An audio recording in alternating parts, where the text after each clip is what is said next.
Ambedkarite party of India की प्रशासकीय meeting Nagpur में संपन्न हुई। इस बैठक में राजस्थान, झारखंड, छत्तीसगढ़, उड़ीसा, मध्य प्रदेश, दिल्ली, महाराष्ट्र के पदाधिकारी शामिल हुए। बैठक में आगामी 2023-24 में होने वाले राज्य और लोकसभा के चुनाव को लेकर विस्तृत चर्चा की गई। साथ में पार्टी पदाधिकारियों को एपीआई की नीति कार्यक्रम को लेकर लोगों के बीच निरंतर संवाद स्थापित करने और कार्यक्रम आयोजित करने के निर्देश पार्टी के राष्ट्रीय अध्यक्ष विजय मानकर के द्वारा दिए गए। बैठक के उपरांत एपीआई के राष्ट्रीय अध्यक्ष धीमान विजय मानकर ने पार्टी पदाधिकारियों के जरिए सोशल मीडिया पर अपने विचार साझा किए।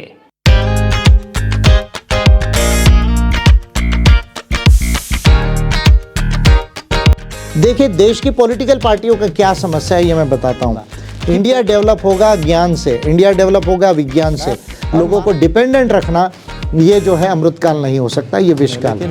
देश को दिशा दिखाने की नीति की कैपेसिटी राहुल गांधी जी में नहीं है। अगर 100 दिन के पढ़ाई में 35 दिन अगर जाया जाए तो ज़्यादा रिजल्ट आएगा। सर, आज विभिन्न राज्यों से आए पदाधिकारियों की एक एडमिनिस्ट्रेटिव मीटिंग हुई है, क्या इसके माध्यम से आप देश में प्रदेश में संदेश? देखिए, बेसिक तो मीटिंग यही है कि मिशन 2023-24 अभी जो चुनाव आने वाले हैं, एक तो छत्तीसगढ़ के अंदर और राजस्थान के अंदर, मध्य प्रदेश में, तेलंगाना में, मेजर राज्यों में चुनाव आने वाले हैं और फिर लोकसभा के चुनाव है 2024 के, और उसके बाद फिर 24 में और भी राज्यों में जैसे महाराष्ट्र में भी चुनाव है। तो चुनाव को लेकर मेजर फोकस था आज कि हम चुनाव लड़के असेंबली और पार्लियामेंट में जीत के कैसे जा सकते हैं, उसके लिए एपीआई को क्या करना है। हमारा नीति तो बेस्ट है, आप जानते हैं, कॉस्मो ह्यूमैनिज्म का जो ज्ञान, विज्ञान और मानवता के आधार पर है।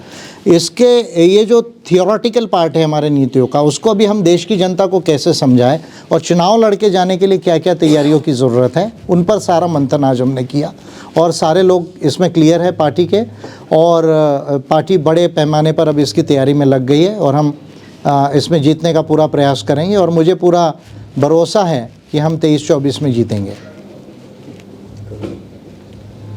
सर, कितनी सीटों पे चुनाव लड़ेंगे आप? जैसे 10 या 9 राज्यों में चुनाव होने वाले हैं। देखिए, ये चुनाव नहीं, 2023 में 4-5 मेजर राज्य हैं। हम कोशिश करेंगे कि वहाँ 70% से ज़्यादा सीटों पर चुनाव लड़े, वो स्टेट्स के। और लोकसभा की क्या तैयारी है सर? लोकसभा में 150 से प्लस सीटों के ऊपर तो डेफिनेटली हम कॉन्टेस्ट करेंगे। कितने राज्यों से सर आप चुन के भेजेंगे? 18 राज्यों में तो हमारा पार्टी का एग्जिस्टेंस ही है और भी कुछ राज्य ऐड हो सकते हैं।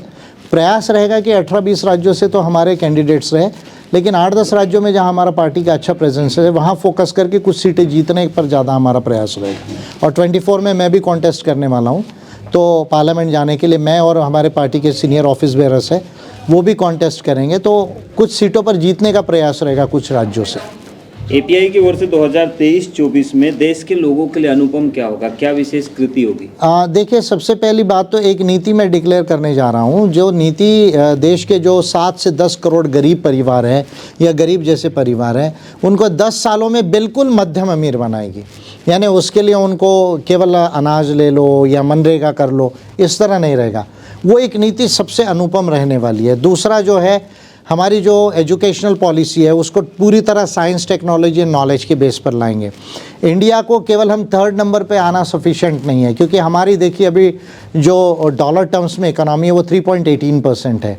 चाइना की डॉलर टर्म्स में इकोनॉमी 70 ट्रिलियन डॉलर्स है। यानी हमारा 3.18 है, उनका 17.70 ट्रिलियन डॉलर्स है, और अमेरिका की लगभग 24.5 ट्रिलियन डॉलर्स है। तो हम ये कहें कि हम तीसरे नंबर पर आएंगे, ये नहीं होगा। हमको चाइना से आगे यदि जाना है तो 10-15 सालों के अंदर में अगर वो जाना है तो हमारा साइंस एंड टेक्नोलॉजी पर सबसे ज़्यादा जो है वो जोर होना चाहिए। Human skills and human talent को डेवलप करने पे सबसे ज़्यादा जोर होना चाहिए। एग्रीकल्चर में एग्रीगेट डिमांड और ओवरऑल एग्रीगेट डिमांड हर सेक्टर में बढ़ाकर उस तरह का स्किल टैलेंटेड एम्प्लॉयमेंट जो है वो क्रिएट करके एक्सपोर्ट ओरिएंटेड इकोनॉमी भी बनना हमारे लिए ज़रूरी है, केवल डोमेस्टिक इकोनॉमी से होने वाला नहीं है। वो सारी पॉलिसीज़ हमारे लिए यूनिक रहेगी, जिससे इंडिया का केवल जीडीपी नहीं बढ़ेगा, हर परिवार और हर व्यक्ति सुख समृद्ध होगा और मध्यम अमीर होगा। इस पर हमारा फोकस है।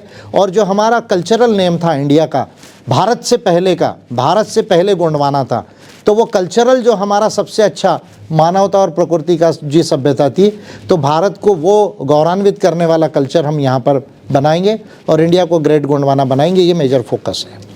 सर अभी जो चुनाव आने वाले हैं उसके लिए क्या तैयारियां हैं, किस किस राज्य में आप जाएंगे और क्या क्या जो जिम्मेदारी आपके पदाधिकारियों को आप देने वाले हैं? सभी अभी देखिए तो मेजर राजस्थान है, मध्य प्रदेश है, छत्तीसगढ़ है, तेलंगाना, 4 राज्य 2023 में सबसे इम्पोर्टेंट है जहां चुनाव होने वाले हैं। तो चारों राज्यों में मेरी रैली, सभाएं, सम्मेलन होंगे। उसके अलावा कुछ न्यू स्टेट्स अच्छा ज्वाइन हो रहे हैं। वो स्टेट्स जैसे बिहार है, बड़ा प्रॉस्पेक्टिव स्टेट्स है, तो वो आ रहे हैं। कर्नाटका में कुछ इलेक्शन है पर हम वहाँ इतना इम्पोर्टेंट नहीं, पर उसमें भी हम लोग पार्टिसिपेट करेंगे। हर जगह, महाराष्ट्र में भी थोड़ा ज़्यादा, क्योंकि महाराष्ट्र में भी इलेक्शन 24 में है, अक्टूबर में है। पर अभी तो 23 के हिसाब से राजस्थान, मध्य प्रदेश, छत्तीसगढ़, ये जो राज्य है, तेलंगाना, इस पर हमारा ज़्यादा फोकस रहेगा। नहीं जा पाया। ऐसी स्थिति में लोगों का विश्वास राजनीतिक दलों से धीरे धीरे कम होते जा रहा है। एपीआई इनमें सबसे अलग बता रहे हैं। आप कैसे विश्वास जीत पाएगी लोगों का? मेरा स्लोगन अभी है, तुम मुझे वोट दो, मैं तुम्हें मध्यम अमीर बनाऊंगा। मेरा अभी ये स्लोगन है 2024 के लिए, तुम मुझे वोट दो, मैं तुम्हें मध्यम अमीर बनाऊंगा। मैं गरीबी को समाप्त करने की बात नहीं कर रहा हूँ। देश में एक भी परिवार गरीब रहने का कोई कारण ही नहीं है। सब मध्यम अमीर होना चाहिए। कुछ लोग अमीर रहेंगे, कुछ मध्यम अमीर रहेंगे। वो नीति एपीआई की हमने बना ली है, जिसको मैं डिक्लेयर करने जा रहा हूँ। दिसंबर जनवरी में नए आंकड़ों के साथ मैं उसको चुनाव के 3 महीने पहले डिक्लेयर करूँगा, बाकी नीतियों के साथ। देखिए, देश की पॉलिटिकल पार्टियों का क्या समस्या है ये मैं बताता हूँ कि पॉलिटिकल पार्टीज़ जो है वो धर्म की बात कर रही है, जाति की बात कर रही है, संस्कृति की बात कर रही है, राज्य और भाषाओं की बात कर रही है। इंडिया इससे डेवलप नहीं होगा। इंडिया डेवलप होगा ज्ञान से, इंडिया डेवलप होगा विज्ञान से, और मानवता की सोच होनी चाहिए। जब ये होगा तो इंडिया डेवलप होगा। अब हमारे पॉलिटिकल पार्टी के जो लीडर्स हैं वो पढ़ते लिखते कम है, पद यात्रा ज़्यादा करते हैं।